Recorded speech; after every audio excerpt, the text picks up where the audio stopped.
So there's been a lot of free agency moves and a lot of trades, and of course it's still going on. So, there's still big name free agents out there like Bobby Wagner. I know I just saw Zendarius Smith sign with the Vikings. I know Odell Beckham Jr. is still out there. So is Tyrann Mathieu. So there's still big names that can be had in the free agency market.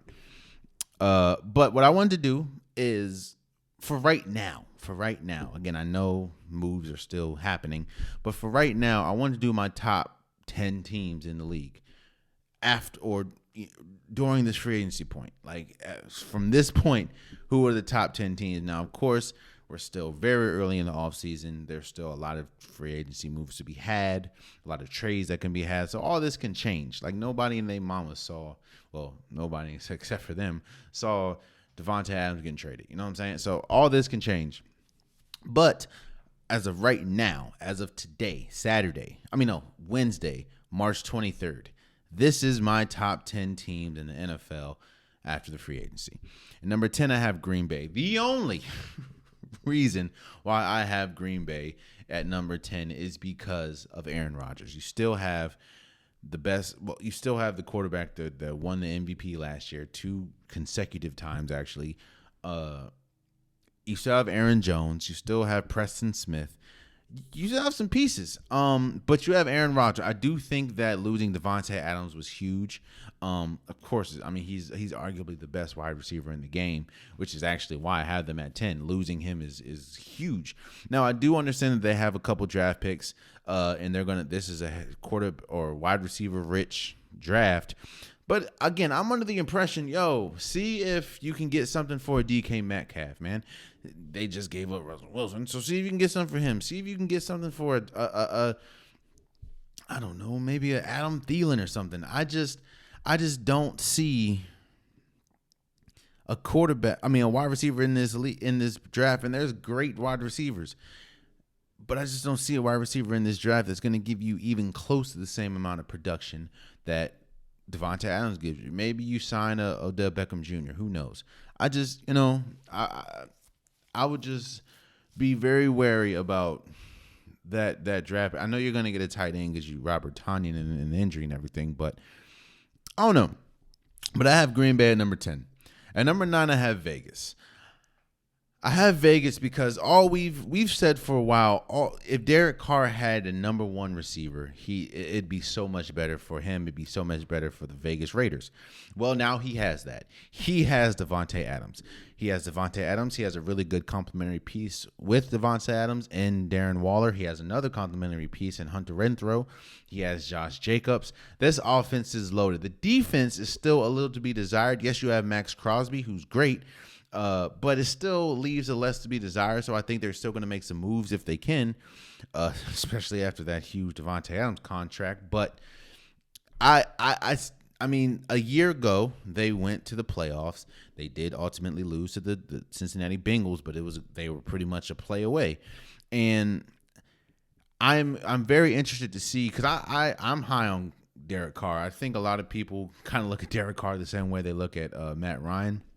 But I'm pretty high on Derek Carr, and I just think that Derek Carr needed a number 1 receiver because he didn't have that. And now he has that in Devontae Adams. So I have the Vegas Raiders at number 9. Number 8, I have Denver. Denver, in my opinion, can be a lot higher. I just need to see how they look with Russell Wilson. I do think giving up Noah Fant was big, but again, you get Russell Wilson. You still have Judy. You still have Sutton. You still have Patrick Surtain II on the defense. They have some really good pieces. They have a good offensive. Well, their offensive line doesn't need a little bit more improvement, but I'm still a little wary, and I still want to see what Denver looks like. But you got the big fish. You got Russell Wilson, and the teams that I've seen, above them. I've seen. So I do, again, Denver definitely has an option or has the potential to move up clearly because to me, a team that has Russell Wilson is this loaded has to be in the Super Bowl conversation. So I have Denver number 8. Number 7, I have Baltimore. I mean, I've seen Lamar Jackson at his best. Well, actually, I've seen Lamar Jackson at his best so far because he could definitely improve. The questions still linger as far as, are they going to be able to get a number one receiver? Can Rashad Bateman be that number one receiver? But they were just decimated with injuries last year, like decimated from the entire or running back core to, this Marcus Peters to Marlon Humphreys towards the end. They were just decimated, and there's just no way I can see you getting that hurt again. And even with that, Lamar Jackson was incredible until Lamar Jackson got hurt. So I want to see, they did get homie from the Saints, the safety from the Saints. So I think that was a good pickup, and see what happens with the draft. See if they make any moves. Of course, is Lamar Jackson going to get a contract extension? I don't know, but I do think that they need to make more moves, but they still have, again, Marcus Peters is still good when healthy. Marlon Humphreys is still good when healthy. And Lamar Jackson is still Lamar Jackson. I think people like to unfairly criticize him for a lot of things. But again, when he was healthy, the Ravens were the number one team in the AFC. So I have Baltimore at 7. At 6, I have the LA Chargers. I have them at 6 because you still don't know about the coach. You still don't know about the coach and if he is a good coach or not. But if you look at these pieces, man, Justin Herbert is incredible. Austin Eckler is incredible. Mike Williams, Keenan Allen. And they had, to me, they probably had the best. Honestly, they had the best they had the best free agency so far. Because you got,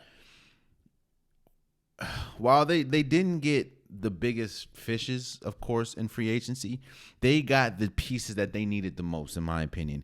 You get J.C. Jackson, who was incredible for the Patriots, who's a Pro Bowler, and you also get Khalil Mack. While I don't know if Khalil Mack is who he used to be, but that could be due to injury. That could be due to what he, playing in Chicago.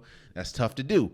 So, but you get Khalil Mack and you get J.C. Jackson, and those were his biggest. That was the biggest problems for the Chargers last year. They couldn't really stop anybody, but that was also due to the fact that Derwin James and Joey Bosa, they were in and out the lineup with injury. So you pair Derwin James, Joey Bosa with Khalil Mack and J.C. Jackson. That, come on now. And of course, the piece that you have on the offense with Justin Herbert, I do want to see more consistency from Justin Herbert because there are games where he looks incredible and he's a really good quarterback. Then there are games like against the Ravens, when they were at the Ravens, where he looked god awful. Now again, he's still a young quarterback, so I still think that's that's going to come with maturity. But I have the Chargers at number 6. I think they had the best free agency so far. I think they're the best free agency so far. So number 5, I have Cincinnati. I have Cincinnati, 1, because they just went to the Super Bowl.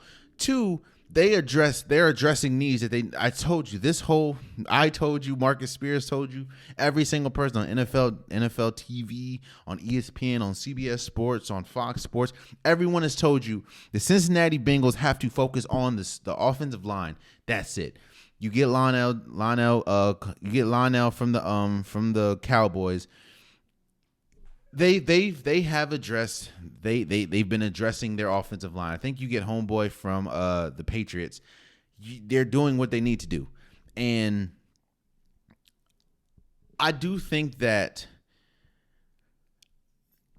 being at number 5, honestly, is more respect to the fact that they just went to the Super Bowl, because I do think that there are some problems with Cincinnati. But again, their biggest problem they're addressing, which is their offensive line. And you still have Joe Burrow, you still have Joe Mixon, you still have Jamar Chase. You have some really good pieces. So I have Cincinnati at number 5. Number 4, I have Tampa Bay. You get Tampa Bay going into free agency did not know they were. They didn't know, they didn't have a quarterback. Tom Brady just retired. They didn't have a quarterback. They did not really have a direction. They didn't even know who their quarterback was going to be. and you get Tom Brady back. With Tom Brady, you re-sign, Leonard Fournette. You get Chris Godwin, a contract extension. It's looking like they're going to re-sign Rob Gronkowski. You get the band back together. Now, one reason why I have them number 4 and I'm a little hesitant is because I know they just got a guard from, I forgot where he came from, but they still need to figure their guard situation out. They don't really have they lost pretty much their entire offensive line. Not the entire, but most of their offensive line. They pretty much lost it. So they need to get that back. And of course, there's still a slew of free agents that they have to try to resign, especially on the defensive side of the ball. But you get Tom Brady back. And Tom Brady, even like you look last year, Tom Brady finished second in MVP. Like that's how good he was. And honestly, you can credit a lot of you can credit them losing to the Rams last year to the fact that they didn't have their offensive line was hurt, and they didn't have their number one receiver, which was, in fact, they really didn't have anybody on the receiver corps outside of Mike Williams, or Mike Evans. Chris Godwin was gone. We know about Antonio Brown. So I have Tampa Bay at number 4. I do think that they need to figure out their offensive line situation, but I have them at number 4. You still have Tom Brady. At number 3, I have the LA Rams. You did just trade Robert Wood to the Tennessee Titans. You also re-sign Matt Stafford to a huge contract. You do lose Von Miller, which I think was huge. I think it was big losing Von Miller, seeing as how important Von Miller was, especially in the playoffs. But you're gonna try to you're working diligently from what they've said. And if you lose Aaron Donald, this changes everything. But you still have Aaron Donald, you have Matthew Stafford, you have Cooper Kupp. You bring in Allen Robinson, which was a huge pickup because I think Allen Robinson is good enough to be a number 1 receiver. For a team. It's just he was playing on a Bears team which didn't have consistency as far as quarterback play. I think it's huge. I do want to see what they do with Odell Beckham Jr. if they bring him back. Like I said, they just traded Robert Wood, and I don't know if they'll bring back Odell Beckham Jr. Due to the fact that again you have Robert Wood, you have Van Jefferson, you have Cooper Kupp. I don't know, but they did just win a Super Bowl, and a lot of the pieces that won them the Super Bowl are still there. Now, there are big pieces that aren't, i.e. Von Miller, but yeah, I have the LA Rams at 3. At 2, I have the Cincinnati Chiefs. I have the Kansas City Chiefs. I do think losing Tyrann Mathieu is huge, but I also think getting Jordan Reed is big.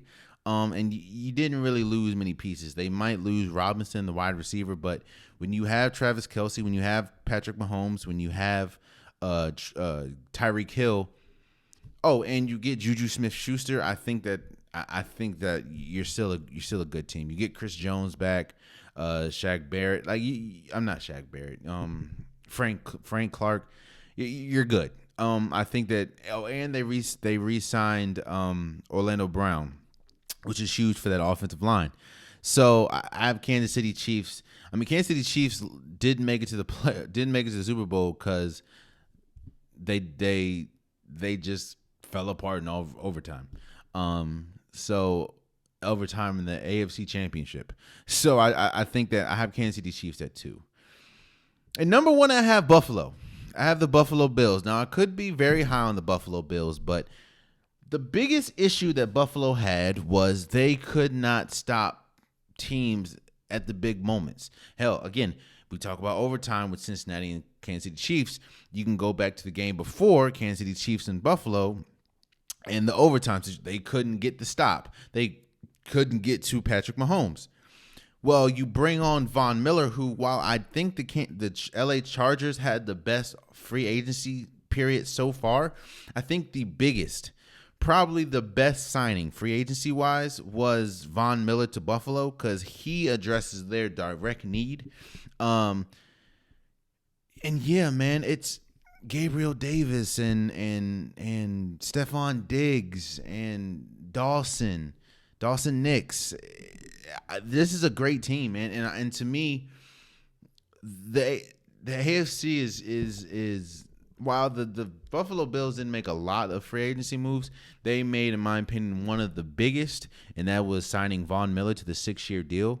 and because it addresses exactly what they need at the time. And Von Miller is a beast, and they were two games. It's just the Kansas City Chiefs, man. They have not been able to get over the Kansas City Chiefs, but they've been incredible. So I have Buffalo at number one. Those are my top 10 teams. Let me know what you think. Let me know if I left some teams out. There's some really good teams that, like Indy, in my opinion. I still want to see what happens with Matt Ryan, but I left Indy. I left Dallas out. Dallas is losing everybody. I mean, losing Randy Gregory. They did sign a couple people, but they lose. And I totally forgot Denver has Amari Cooper. So, is it Denver? Yeah. So no, it's Cleveland. I didn't even put Cleveland in there. And I think Cleveland I do want to see what they look like with Deshaun Watson. The only reason why I didn't put them in is I don't know when Deshaun Watson is going to play. He could be suspended the entire year next year. We don't know. So that's why I haven't put Cleveland in, but that's a team that could definitely be in there. Let me know who your top 10 is. Let me know who you think I left out. So